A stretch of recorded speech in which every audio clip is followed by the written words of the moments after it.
Thank you for joining us tonight for another episode of The Hidden History of Doty Island. This episode will be on Samuel A. Cook and the S.A. Cook Armory. I'm Jane Lang, the director of the Neenah Historical Society, and we're very pleased to be presenting this collaborative program along with the help of the Menasha Historical Society.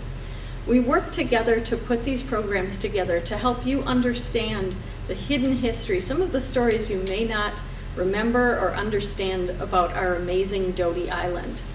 So tonight's program, again, we're pleased to present as a collaborative effort between Neenah Historical Society and Menasha Historical Society. We're very pleased as well to have had the help of the Menasha Library in helping us put this program together. Many people were instrumental in doing the research for this program, particularly Tom Van Lieshout, who will be doing the bulk of the presentation, as well as Kathy Humsky, who will also be presenting as part of the program tonight.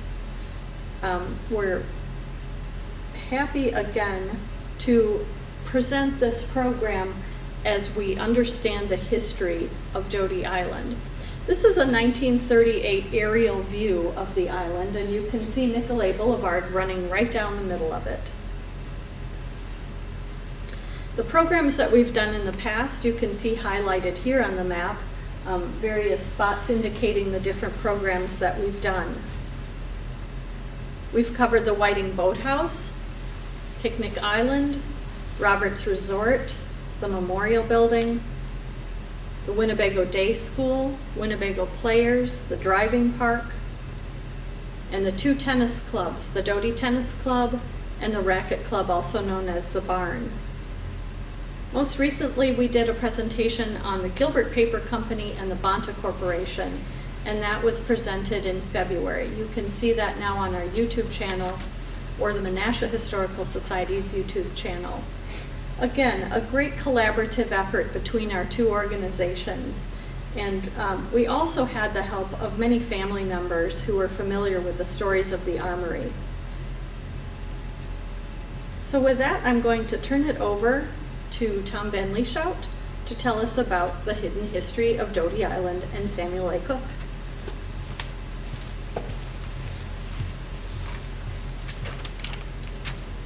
Thank you, Jane. And I'd also like to welcome you to this video presentation. It's a pleasure to present the series, The Hidden History of Doty Island. Tonight, the main focus will be the Armory, located on the western portion of the island. Once we began researching this project, it became very evident that it was really one story wrapped up into three mini-stories. This evening, we'll present the story of the Armory in three sections: Samuel A. Cook, the S.A. Cook Armory, and the Armory Shops. Before I begin with the details, let me introduce myself and explain how I fit into the island stories. As Jane mentioned, I'm Tom Van Lieshout.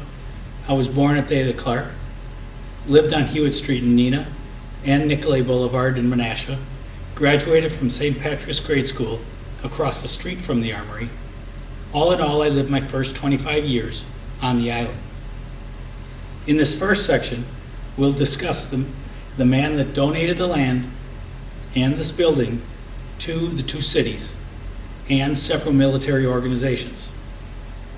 You will find a lot of interesting details of this generous gentleman's life, who was a soldier, businessman, politician, and lived through many trials along the way. You'll see how these life experiences will develop a focus of security and unity. I'll refer to him as Sam, Samuel, and S.A. Cook throughout the presentation. Samuel Cook was born in Ontario, Canada, 100 miles north of Toronto on January 28, 1849, to William and Jane Cook. He was the ninth of 12 children. Both of his parents' families were Canadian farmers, specifically tree farmers in the timber industry.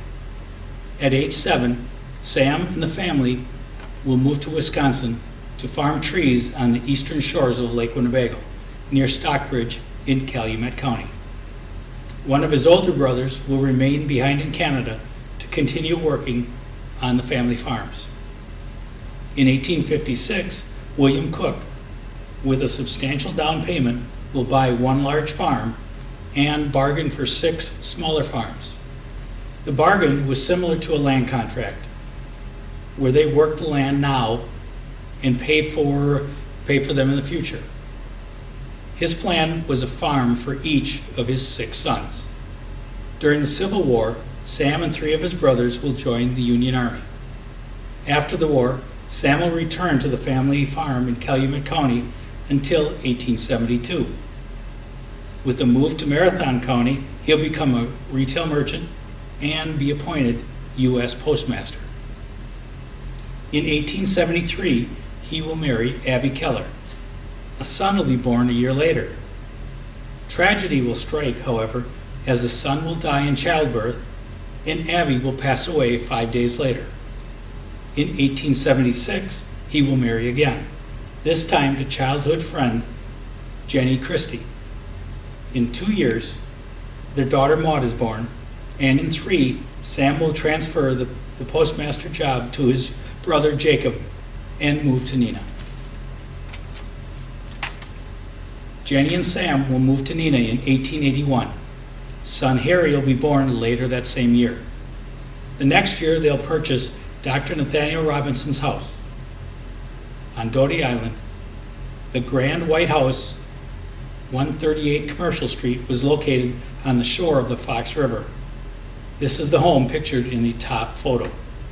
In 3 years, Sam, like his father before him, will be raising his children alone, as Jenny will pass away in September of 1885. She will be buried at Oak Hill Cemetery in Neenah. Sam Cook will not remarry, but will enjoy an amazing and rewarding life. He was able to watch his family grow up and attend both children's weddings. On April 4th, 1918, at age 69, Sam will pass away after battling a serious health issue for 8 months. S.A. Cook will receive a state funeral. The service will be held at the S.A. Cook Armory. After the ceremony, a horse-drawn hearse took him to Oak Hill Cemetery, where he was buried alongside Jenny. Son Harry will also be buried there in 1931. 2 interesting facts about the S.A. Cook house. First, the lower left photo is from the Twin City News Record, showing the 1965 demolition of their home. This house, along with 2 others leveled, were replaced with the YWCA, now known as the Neenah Menasha Y. Second, the picture in the lower middle is on the front porch steps in 1906. Sam was thrilled to host the reunion, as it was the first time in 45 years that these siblings had been together. Sam is in the back row, far right. The lower right article is a write-up from the Neenah Daily Times concerning this reunion.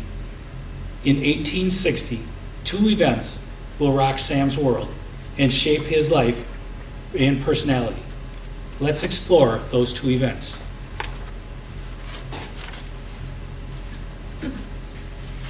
In August of 1860, the year that Sam will turn 11, the Cook-Calumet land loans will be due. It was planned that his mother Jane, brother Jacob, 19, and sister Elizabeth, 24, would go to their old home on a summer visit and bring money back to pay off the debt. She received $12,000 in gold and sewed the coins in her clothing for safekeeping. It was heavy, but they preferred gold over a bank draft. On their return trip, they boarded a ship called the Sun in Canada, traveling through the Great Lakes to Milwaukee. There, they planned to catch the rail to Fond du Lac and meet up with William, ready to take them home. Upon nearing Milwaukee, it was so cloudy and dark that they had to continue on to Chicago. The Cooks will transfer to the first boat leaving for Milwaukee, which is the steamer Lady Elgin, at 11 p.m.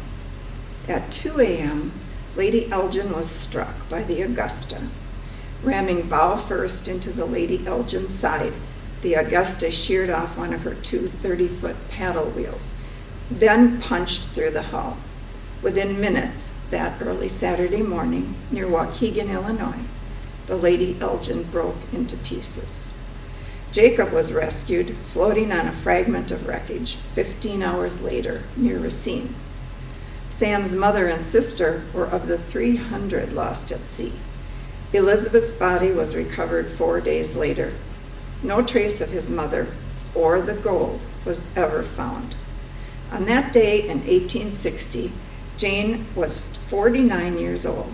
She'd been married to William Cook for 28 years. She was the mother of 12 children, including 2 sets of twins. Her oldest child was 27, her youngest was just 8. To this day, this disaster remains the greatest loss of life on open water in the Great Lakes. Back home on the Calumet Cook farm, there was no money to meet the payments on the 6 farms. They were all lost. Some losses also were felt on the large farm. Also in 1860, people living in Wisconsin and the Union were beginning to be concerned by the rumblings of the oncoming Civil War. The Calumet farm boys were eager to bear arms and go off to war. 3 older brothers would join before Sam. In 1964, after several unsuccessful attempts to join the Army, finally at the age of 15, Sam would enlist as a private in Company A, 2nd Wisconsin Cavalry. Not out of an eagerness for adventure, but of an expression for his high degree of patriotism. S.A. joined the unit in Memphis, where they were engaged in scouting through April, when their mission changed to policing and protection. As the war ended, they began guarding citizens from the plundering of returning rebel soldiers and bushwhackers. In June, they were ordered to report to Louisiana and finally Texas, where they mustered out on November 15th. These last 5 years, dealing with the loss of family members, loss of property, and dreams, along with the Civil War experience, all before S.A. Cook turns 17, will affect his actions the rest of his life. Now you see how important it was for him to have that family reunion in 1906 at his home on Doty Island. It had been over 45 years that these siblings had been together as a unit.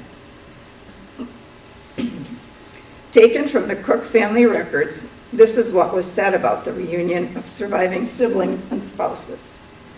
S.A. Cook, at age 57, is in the upper row, far right.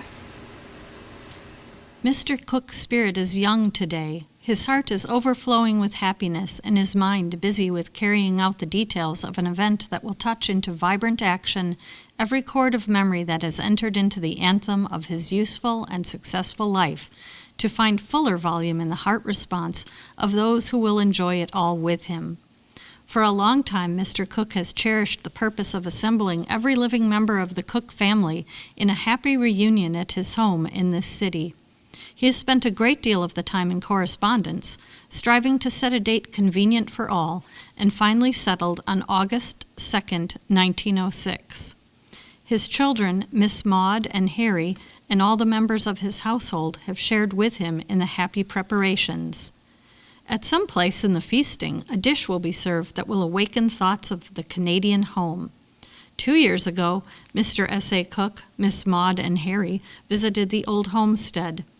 As they looked over the place, they found a tree laden with apples from which they took a quantity and preserved them in fruit cans. The cans will be opened and the fruit distributed. The tree was planted by Loretta Cook, now Mrs. Elliott, when she was a little girl.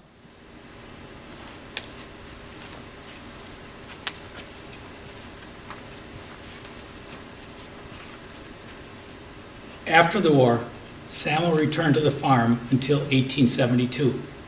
Over the next 4 decades, he'll establish an impressive list of business successes that are too extensive to cover in this presentation. We'll discuss a couple of the more significant adventures. Needless to say, he was a versatile, successful, and a businessman ahead of his time.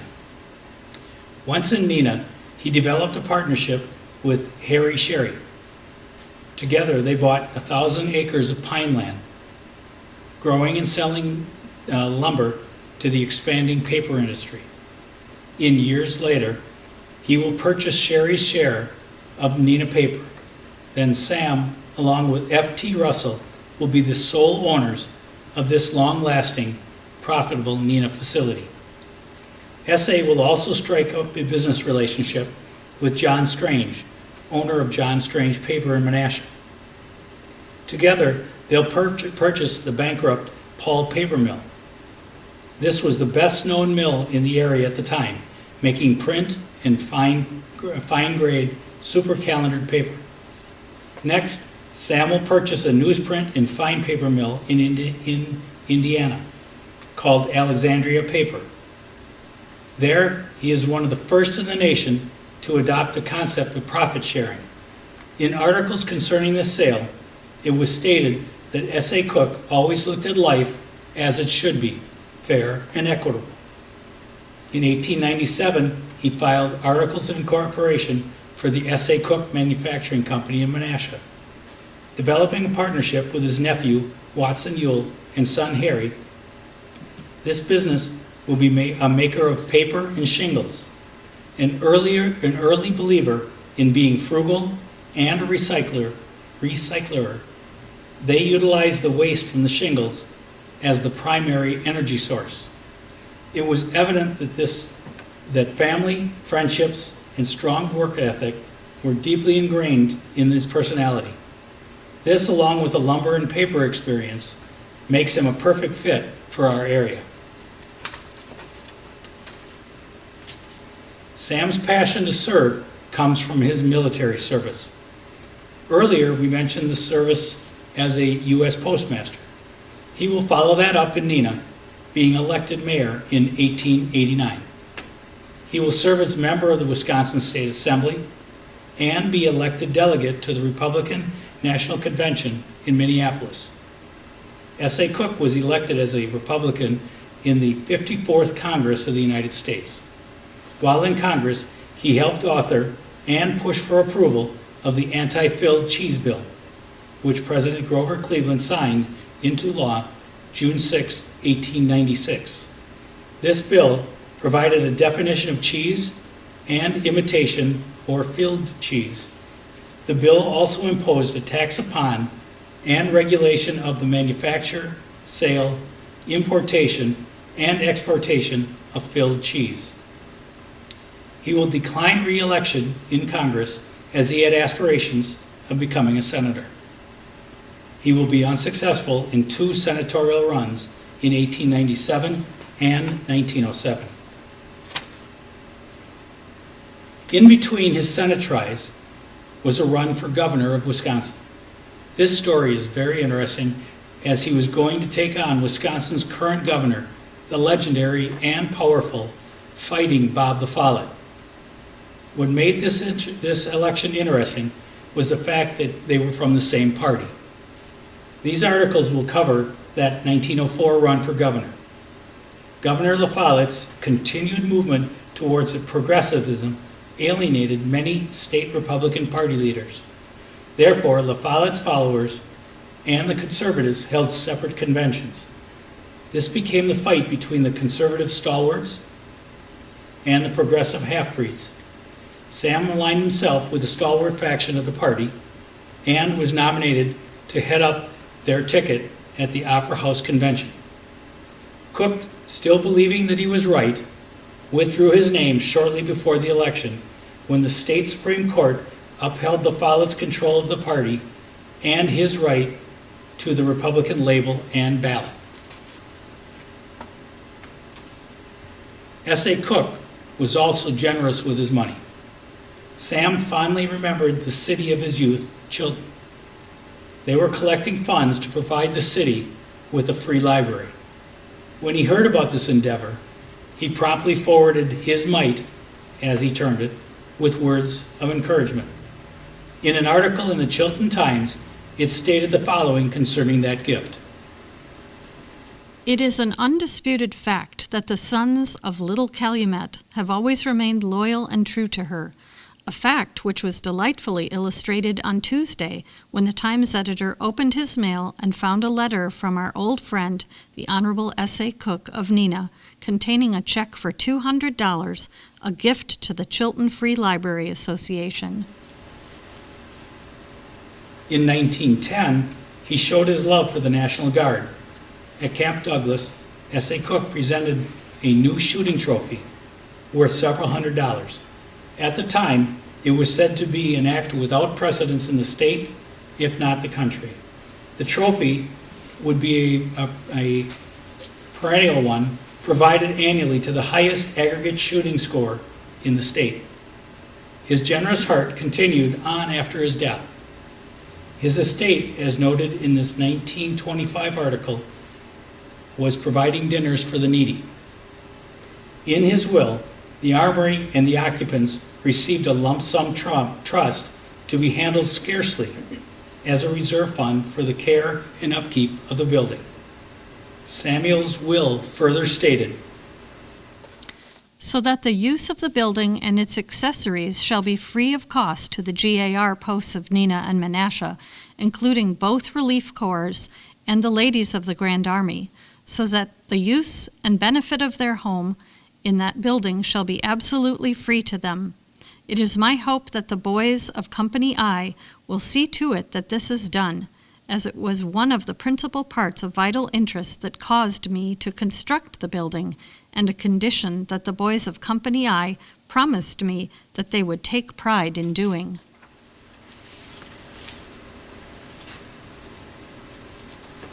In 1907, Sam Cook's largest donation was this fantastic building, a gift to the National Guard and the cities of Neenah and Menasha.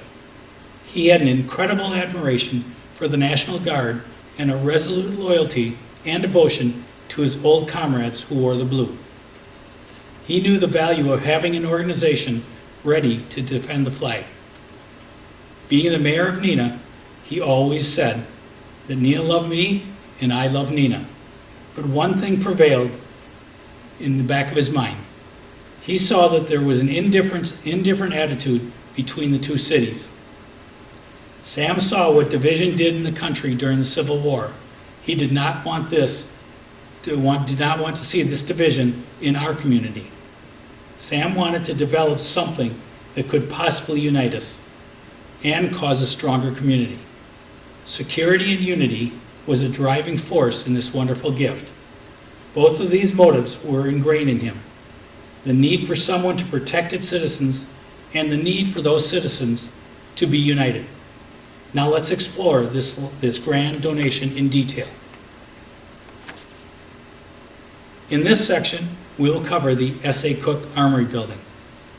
First discussing the dedication and features of this gift, then the major benefactors. Company I, Wisconsin National Guard, the GAR, which is the Grand Army of the Republic, the WRC, which is the Women's Relief Corps, and the local communities of Neenah and Menasha. And finally, how it outlived its usefulness. This armory will be a military training facility, not a supply facility, containing a large rifle range and drill floor.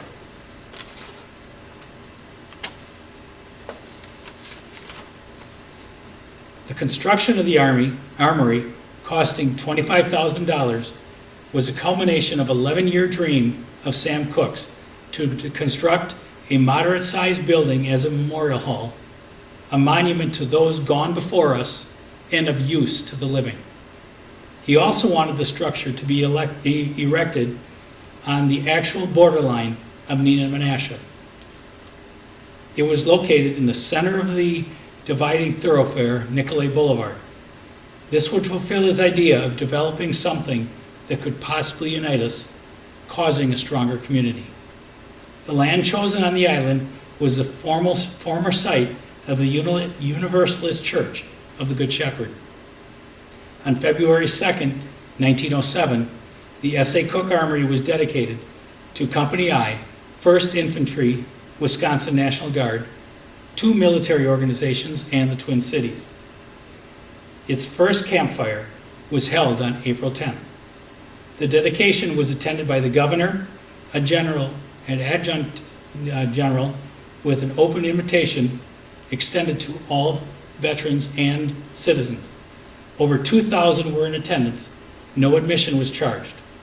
Opening remarks were from F.D. Cook, president of Menasha Woodenware, then a speech by Sam Cook and other dignitaries, followed by several musical numbers and a closing with a tour and refreshments.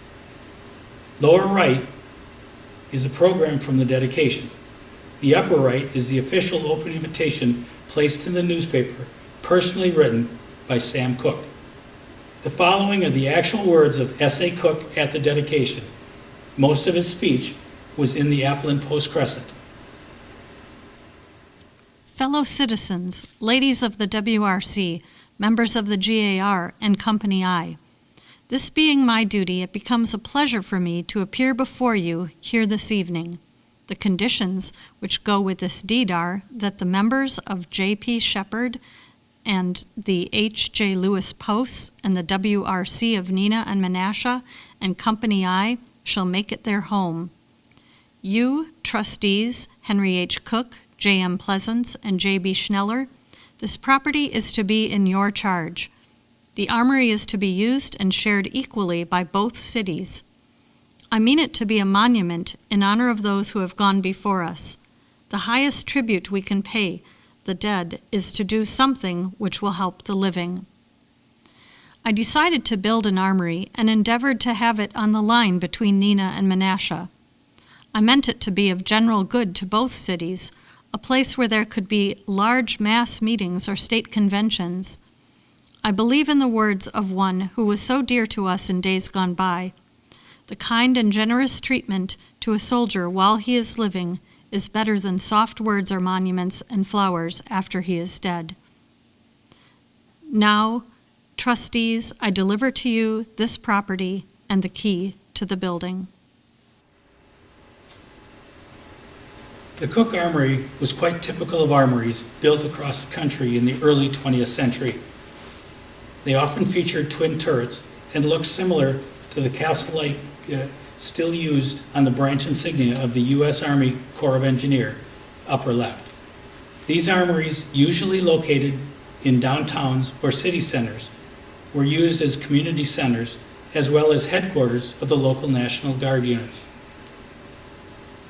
It was 2 stories high, with the basement extending under the entire structure. The exterior was 70 feet wide, 120 feet long. Stone and red pressed brick with a pinkish tint had been used in its construction, closely following a modern Gothic architectural design. It stood 4 square, the symbol of what Cook considered citizenship should be: solid, efficient, useful, and trained, devoted to service. The interior was finished in hardwood. Both electricity and gas were used in lighting. Telephones were also installed. The basement is occupied by a rifle range, 3 bowling alleys, baths, storeroom, and a quartermaster office. The first floor had a magnificent 67 by 87 foot drill floor and dance hall, with a spectacular balcony on 3 sides. Completing the main floor were captain's offices, a clubhouse, ladies' dressing room, smoking room, and steel lockers with wood gun racks. The unique feature of the heating system was the furnace blew the heat through a large grate in the middle of the drill floor. The second floor contained offices for the GAR and the WRC, with kitchen and dining area, a gallery surrounding the floor, looking over the drill and dance floor. Notice in the lower left picture, by design and Samuel's request, the center of the front door aligned with the dividing line between the 2 cities. Next, we'll cover the organizations that will benefit from the gift of the armory. Company I, a National Guard rifle company, was the primary benefactor, with its origin going back to the Civil War.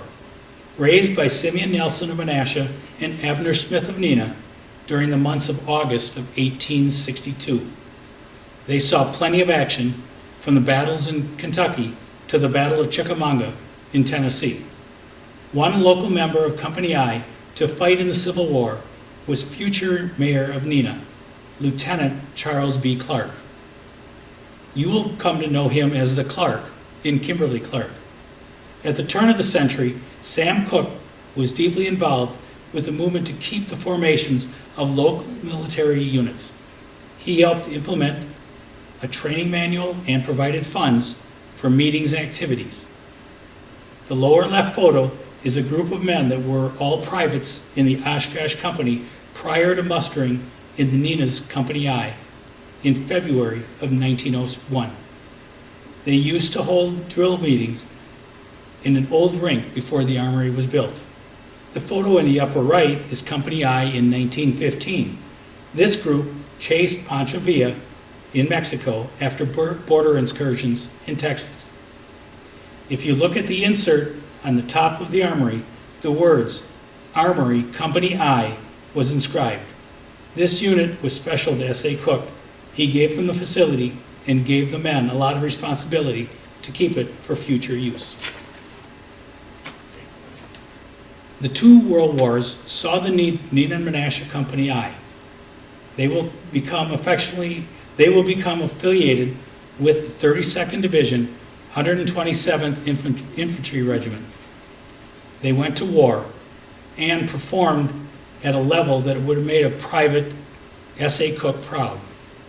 In World War I, Company I became a unit of the famed Red Arrow Division. Its insignia is inserted in the top center right. French forces referred to the 127th as the Terribles because of its excellent combat successes against the German army. Company I was decorated by General John Pershing in France in 1918 for being the first Allied unit to break up the famed Hindenburg Line as it pierced right into its midsection. In August 1940, First Sergeant Elmer Burr and the rest of Company I left the armory being mustered into World War II and sent to the Pacific Theater's New Guinea campaign. On December 24, 1942, during the Battle of Bunagana, Burr threw himself on a grenade, absorbing the explosion, protecting his commanding officer and a group of Wisconsin soldiers. He will later be awarded the Medal of Honor for this selfless act. He is one of two Medal of Honor recipients memorialized in Menasha's Isle of Valor. Another Menasha sergeant, Sergeant Grant, already awarded a Purple Heart with oak leaf clusters, will receive the Silver Star for advancing openly against the enemy in order to draw fire and expose the enemy positions. The 32nd was engaged in 407 consecutive days of combat against the Japanese in the Pacific Theater, and in doing so, suffered a high 47% casualty rate. Company I will be honored by General Douglas MacArthur at the close of the war in the South Pacific. The decades of the 60s were a scary time for our nation. The National Guard was being called into service to protect itself from its own citizens. In 1967, Company I was sent down to Milwaukee to assist in riot control. One guardsman put it, "It wasn't as bad as it could have been. We got called up early. It could have been much worse." Another soldier, in the center of the riot, with sniper fire going on, said it was a bit tense.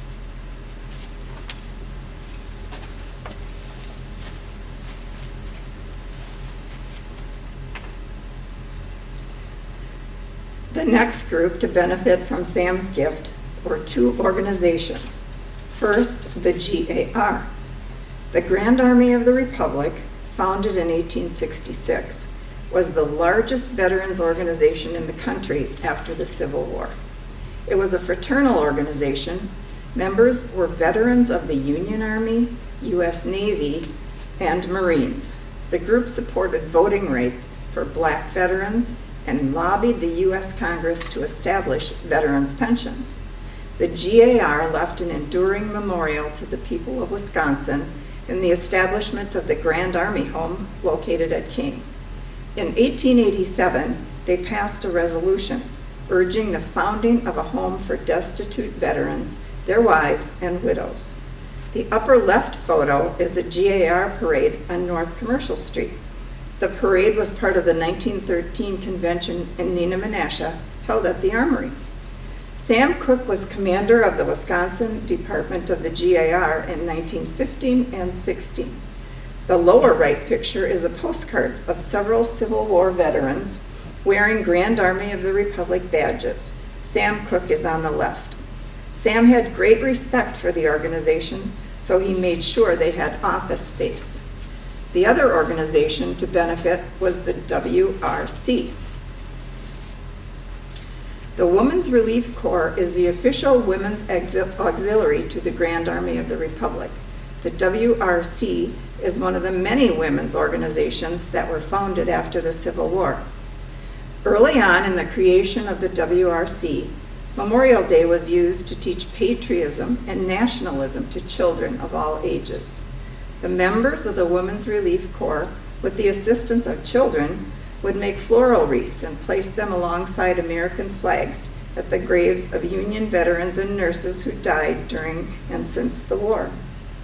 Sam Cook wanted to provide the WRC space in the Armory for the local chapter to allow them to perform their civic duties. This chapter worked hand in hand with the GAR to promote events and run service balls and ceremonies.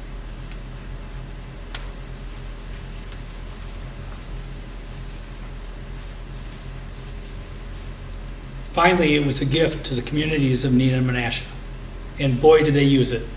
The Armory was used for various sporting activities by individuals and organizations alike. Basketball, boxing, wrestling, proms, dances, and also roller skating.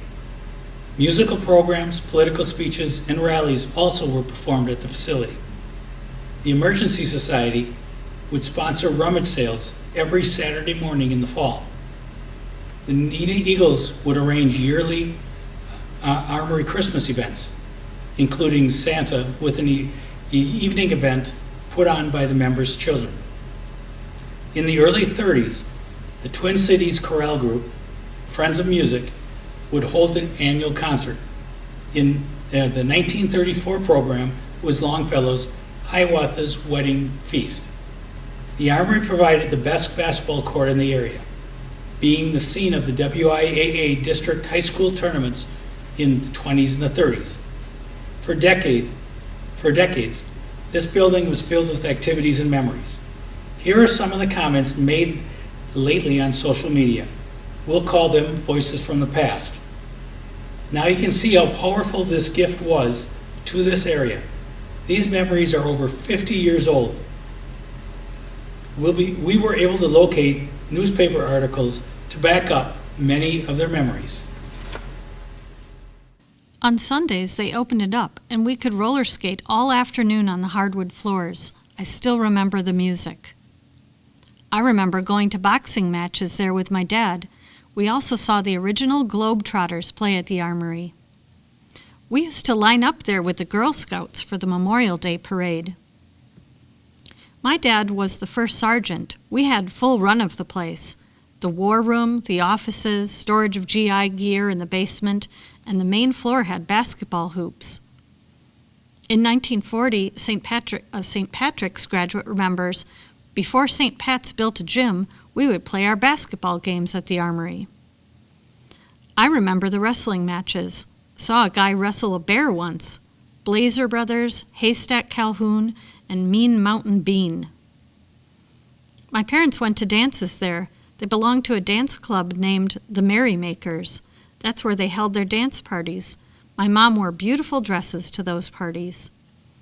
I took baton, tap, and acrobatics lessons there as a kid. Lots of good memories.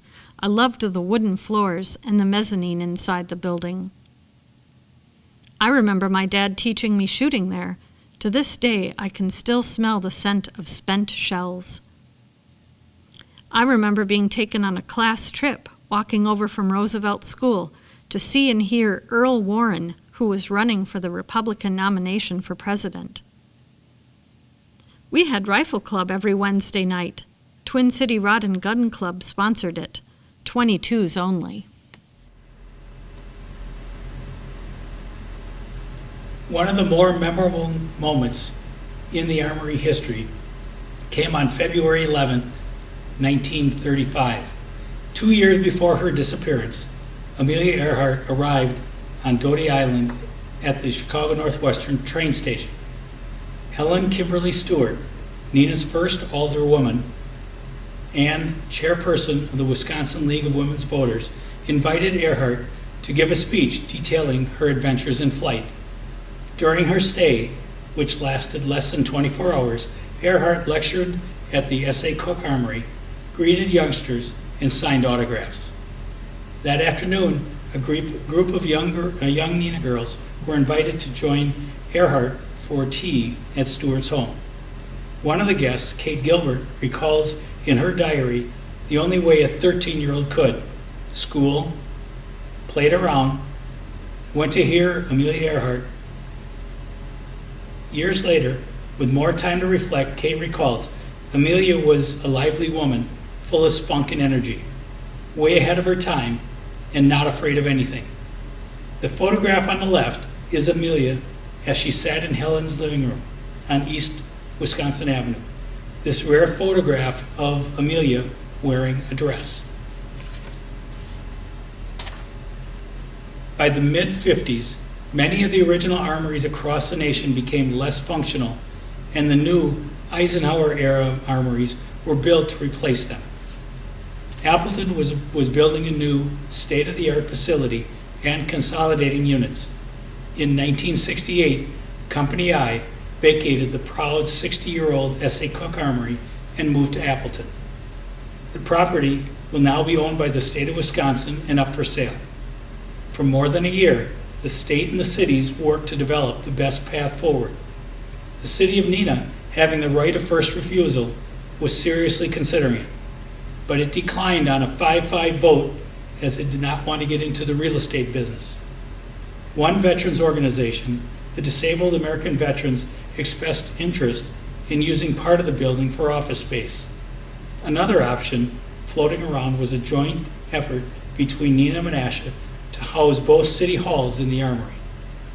With all options falling through the cracks, the Wisconsin Department of Military Affairs opened up a sealed bid process for the purchase of the Armory in 1970. The bids would be opened April 1st and then go to Governor Knowles for the final to sell. On April 3rd, Warren Carlson, along with Frank Priest and Bob Meyer, win the bid over 5 other offers. The sale will be delayed until April 13th, when Colonel Melvin Wang returns from leave. The 3 are local businessmen.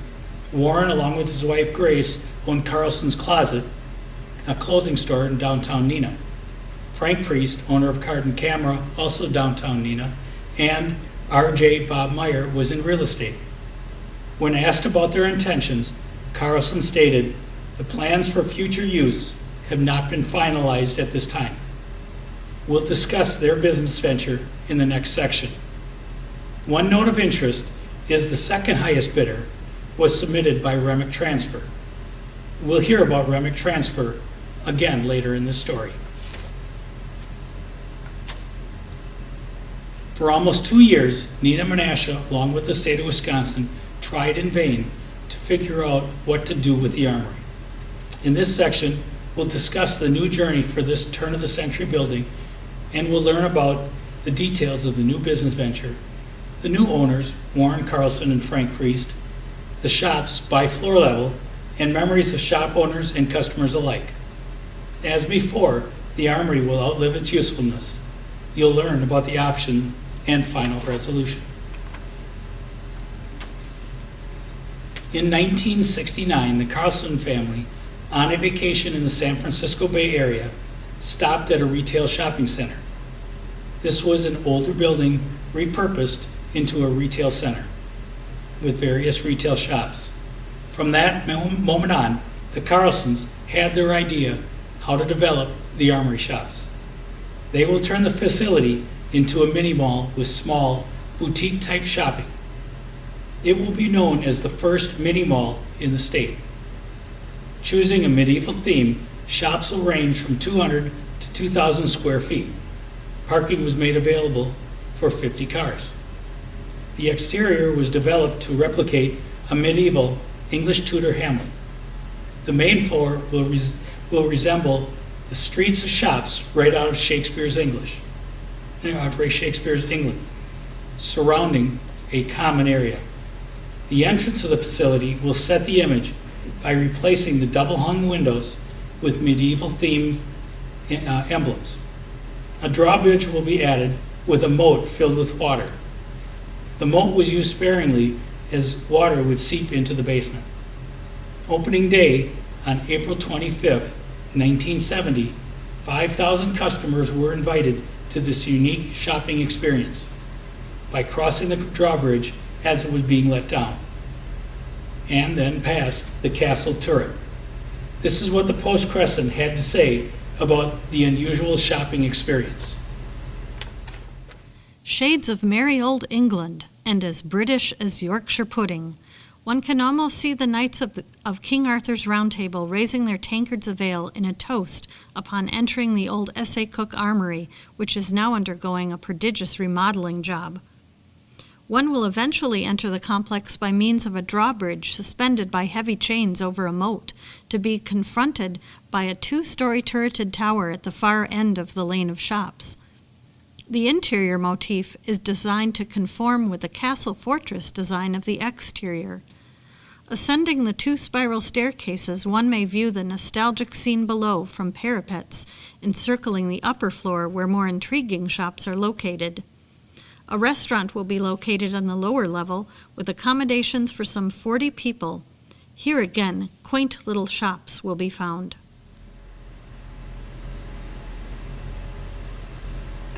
Many of the businesses were inspired by the Armory's castle-like exterior and offered a play on the medieval themes. A shop featuring candles from around the world was called Tower of Torches. You could find menswear in King's trappings. Personalized stationery and greeting cards were available in Ye Old Paper Shop, and shoes could be purchased at the Cobbler Shop. If the shop's name didn't sport the medieval touch, several logos did, such as Armory Interiors and the Ski Inn. The shop owners were a close-knit group, fondly recalling the fun of Christmas parties that were held in the Roundtable restaurant. Summer sidewalk sales, lower left, were a popular device to drive sales. The merchants would set up tables and lawn chairs under a big tree for shade. The common area served as a public space, featuring events like the art exhibit noted in the lower right. More voices from the past will be shared throughout the rest of this presentation. Before we detail the shops, let us provide a little background of the new owners. It'll give you a little context on how the new mini mall came to be. First, the Carlsons. Warren and his wife Grace had 3 children. Warren was an Army veteran of the Korean conflict and a member of the Neenah Rotary Club. He was also a board of directors on the Marine National Bank. Most importantly, he was president of Neenah's Chamber of Commerce and Downtown Business Association, with a strong focus of downtown redevelopment. Warren would say, "The small retailer is the backbone of the community." He felt the smaller retailer was too often taken for granted over the giant retail stores. Frank Priest, owner of a Card and Camera, was also on the redevelopment committee and the Neenah Chamber of Commerce. He was on Marine Bank Board with Warren. Warren and Frank also had a business venture together to buy the old City Hall. All in all, these men were retail business owners, prominent organizers in the Neenah redevelopment, and ready to take on a new adventure. Grace and Warren Carlson, upper right, Both had backgrounds in retail. They actually met while working at H.C. Prangy's in Green Bay. In the mid-'60s, they established Carlson's Closet on Wisconsin Avenue in Neenah. For 3 years, they ran a very successful women's clothing shop that featured classic women's wear such as the beautiful Pendleton woolen line. The shop's original Neenah location is now the site of Doubletree's hotel parking lot. In 1967, the Valley Inn Hotel, built in 1915 and pictured in the center, was torn down. The new hotel, the city, and Neenah's downtown redevelopment program needed space for the parking lot. Thus, Carlson's building fell to the wrecking ball. The timing of the Armory sale allowed the Carlsons to move Carlson's Closet to the new facility. The new location proved to be a hit for their customers. Here are some of their fond memories. My mother would shop at Carlson's Closet, and as a small child, this place, the Armory, was simply fascinating. Mary D. Mulligan recounts that getting a dress from Carlson's Closet was almost like getting a dress from Bonwit Tellers in Chicago on Thanksgiving weekend. At Mary's wedding in 1983, bottom right, a number of the guests were wearing dresses from the shop's Lance Originals line. The centerpiece of the operation would be the restaurant, the Roundtable, a great place to solidify the medieval theme and an area for customers to meet and enjoy a meal while shopping. The Roundtable's wooden tables and chairs were custom built by Armory owners. Some of the tables were crafted from old wooden doors, and old church pews were used for bench seating, reinforcing the medieval theme. Here's what they wrote in the Twin City News Record about the decor and service of the Roundtable. The decor features brick red walls with complementary carpeting, stained glass windows, and charcoal gray wrought iron lighting fixtures trimmed with amber crystal drops. The furniture consists of trestle tables and monk's chairs. The Roundtable will be able to cater to a luncheon clientele of some 50 persons from 11 a.m. to 4 p.m., Monday through Saturday. The menu will feature a hot dish, which will be changed daily, homemade soups, salads, hot and cold sandwiches, and homemade desserts. Another interesting decorative touch is the enamelware service in red, orange, green, and gold, decorated with borders in a Tudor motif. The soups will be served from individual enameled pots at the tables by waitresses dressed in medieval costumes consisting of long, full skirts topped by peasant blouses.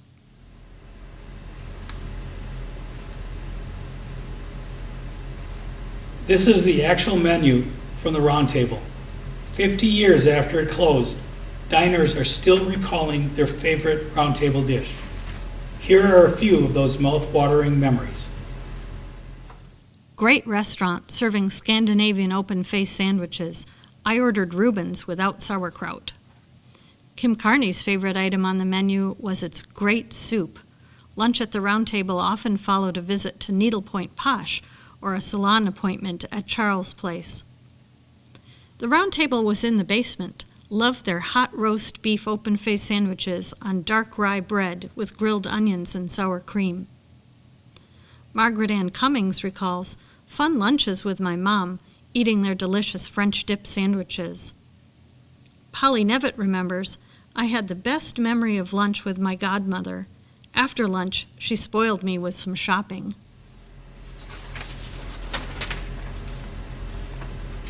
Unfortunately, only 6 years after the start of the new venture, in 1976, Warren was killed in a plane crash. He was the pilot of the plane and the only passenger. He was on his way to pick up his two sons in Neenah.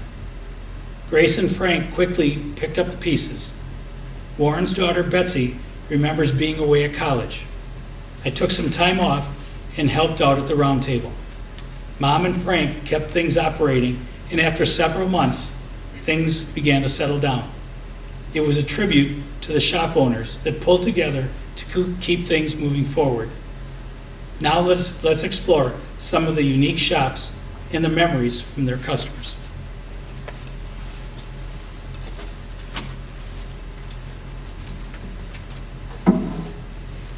Located on the second floor, called the Turrets, was Charles Place and the Ski Inn. Charles Place, a hair salon offering complete beauty service, including hair coloring, was a popular spot for the local ladies. Longtime Charles Place customer, Suzanne O'Regan, remembers her first trip in 1977. I had brought my 3 little girls with me. They were a little wild at that age, so they were running up and down the halls outside the shop. Poor Charles was not real thrilled. Fortunately, Nancy Gilbert, a favorite client of Charles, interceded on my behalf by saying, "Oh, Charles, those girls are charming and so well dressed." I continued to be a client of Charles for a few more years, but never brought my girls to another appointment. The Ski Inn, also located on the Armory second floor, was run by the Packmeyers, who lived on Doty Island and also ran the pro shop at Indian Head Ski Hill. The shop sold high-quality ski gear and apparel and offered ski repair services in very tight quarters. Every space was utilized. Kathleen Mengel, one of Ski Inn's dedicated customers, remembers, "The first year my husband and I were married, we bought skis as our Christmas gifts to each other. There are many great memories from all the ski trips in that gear. Later, we bought cross-country skis from them."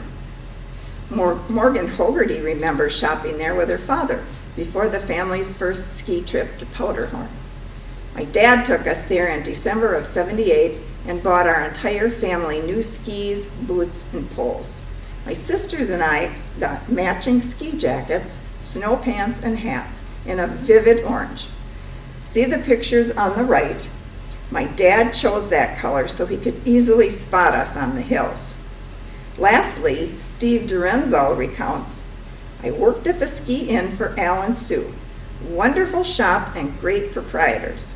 They paid me $1.74 an hour, and I was worth half of that." In addition to the Roundtable, the lower level, called the Bazaar, featured a variety of specialty shops, including Armory Interiors, Carlson's Pendleton Place, and the Art Nook. For area residents with bare walls or empty tabletops, a trip to the Art Nook was a must. The shop carried a large selection of paintings by established American and European artists. A room full of crafts brought delight to all ages. This ad for Carlson's Pendleton Place features a classic example of Pendleton's country clothes. The store was a one-stop shop, as it also features elegant accessories like handbags by Aigner and boots by Battani. As the ad on the right demonstrates, Armory Interiors offered interior design services, its spacious showroom, and on-staff designers helped customers create spaces with an inviting and traditional appeal. The Armory's main floor, called the Marketplace, was home to several shops, including Carlson's Closet, the Cobbler's Shop, and the Looking Glass.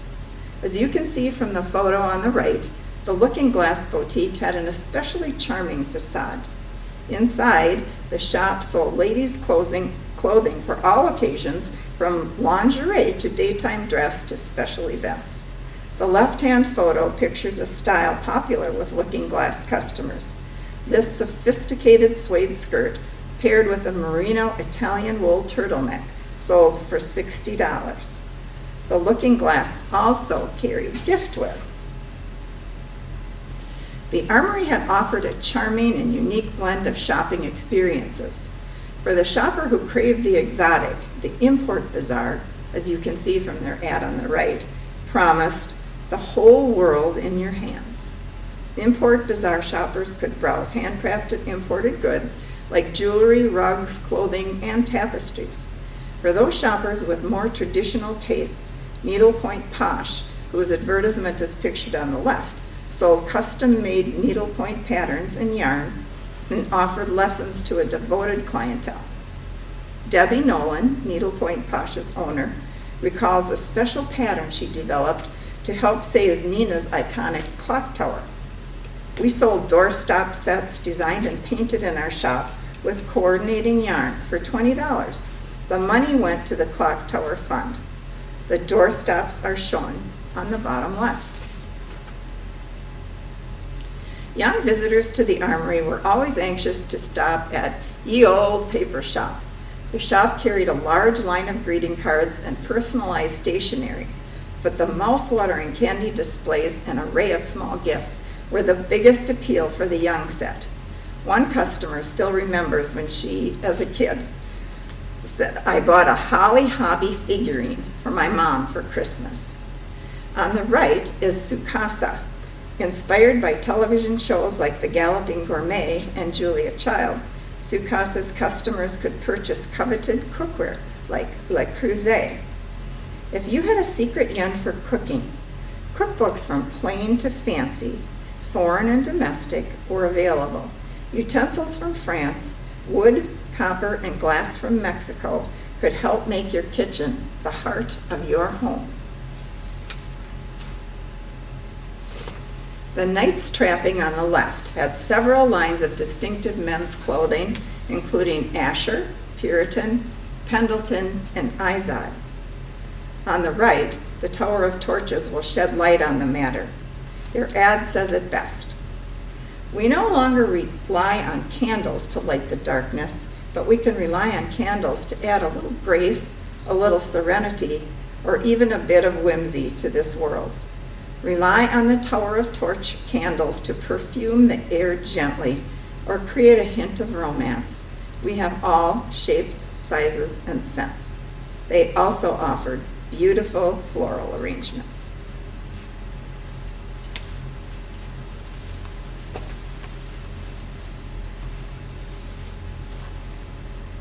Again, things would be changing for the Armory. As owner Grace Martin said, "We don't have enough tenants to make it run. Most of the stores that have leased space in the building have relocated elsewhere, many to downtown. This, along with needed roof repair, building code updates, and other long-term costs, made it impossible to continue." Co-owner Frank Priest added, "The opening of the Valley Fair and Fox River Malls significantly increased competition for our shops.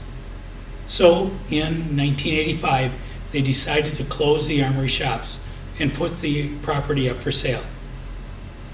Over the next 2 years, it'll be used as a furniture warehouse.